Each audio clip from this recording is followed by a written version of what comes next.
Hey guys, today we are going to be reading a story called Wolfie's Secret.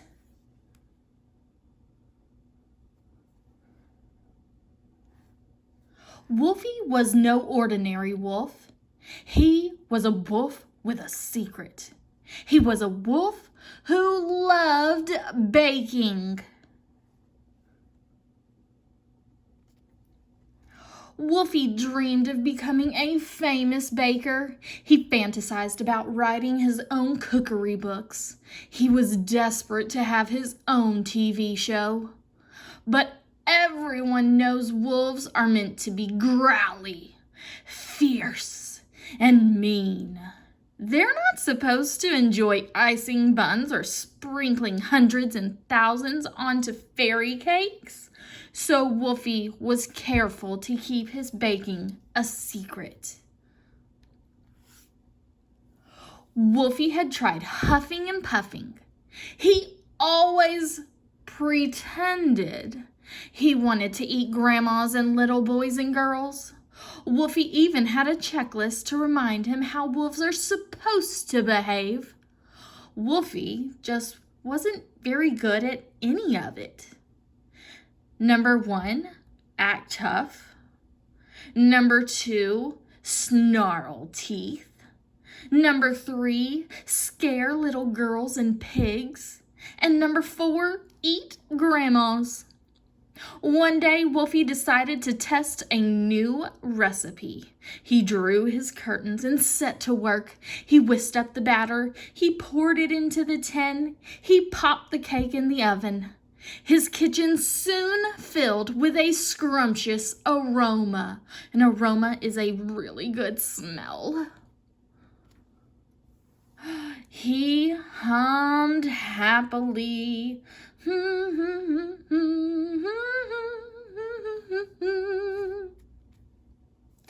Now, it so happened that there were 3 little pigs, Jones, Frank, and Marlowe, right outside Wolfie's window at that very moment.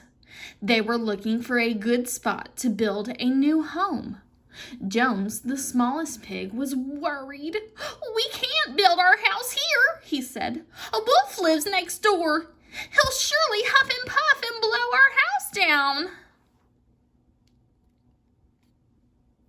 But just as Jones said these words, the pigs heard a humming sound, and they smelled something delicious. Chocolate cake! Everyone knows that chocolate cake is a pig's favorite food. The pigs crept up to Wolfie's window, and they were astonished by what they saw. A wolf in a penny! Cooking! Why wasn't he sharpening his claws or huffing and puffing? A wolf baking cakes? Whatever next? Squealed Frank, the oldest pig. Sewing? Painting? Knitting? This wasn't how a wolf should behave. Wolfie wasn't a proper wolf. He wasn't scary. The world must know. The 3 little pigs started watching Wolfie's every move. They followed him. They took photographs. They noted down his recipes. Finally, they had all the proof they needed. They took the photographs to the local newspaper. Poor Wolfie had no idea any of this was going on. He'd been too busy creating a recipe for a brand new cake. The cake was a celebration of grandmas everywhere. So it came as quite a shock when his world was turned upside down.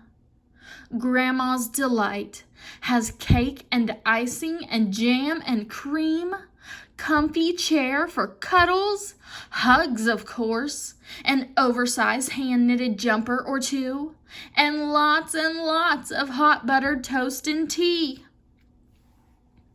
It was a Saturday morning. Wolfie had just taken a batch of fairy cakes out of the oven and was now sitting enjoying a cup of tea. He picked up the newspaper. and almost choked in shock. "Wolf in cake baking scandal," said the headline. His secret was out. Wolfie jumped up, closed the curtains, and hid in bed. The next day, Wolfie didn't even turn on his oven. He spent the whole day in his armchair worrying. Now everyone knew he wasn't a proper wolf. Then he heard a funny sound, and it was the sound of something hitting the doormat. Lots of things.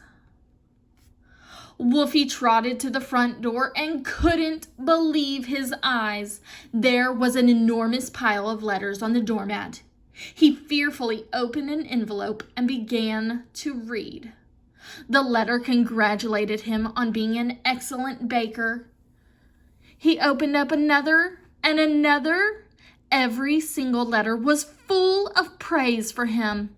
At the bottom of the pile was a large envelope. Wolfie was amazed. No one was laughing at him.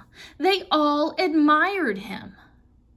"Dear Wolfie, I am writing to tell you how delicious I found your recipe for scones. All of my friends said that they are the best I have ever made. I've enclosed a picture of them, and I wanted to ask if you have any more recipes. Yours sincerely, Mr. Tooks." "Dear Wolf, I want to apologize for exposing you as a cake baking fraud. It was very unkind of us to do that without your permission, and I am sorry for the upset we caused. I also wanted to write to you because we have been inundated with letters from our readers. They want more recipes. If you could forgive us, I would like to offer you a job writing a weekly recipe column for the newspaper. Yours, hopefully, Mr. P. Insel, Editor." Just as he thought the day couldn't get any better, there was a knock at the door. In front of him were 3 little pigs, looking rather sheepish. We have a present for you," said Marlowe. "It's a cake mixer," said Jones. "So you can bake more easily," finished Frank. Wolfie didn't know what to say, but he knew exactly what to do. He invited the 3 pigs inside. Wolfie showed Marlowe how to crack an egg.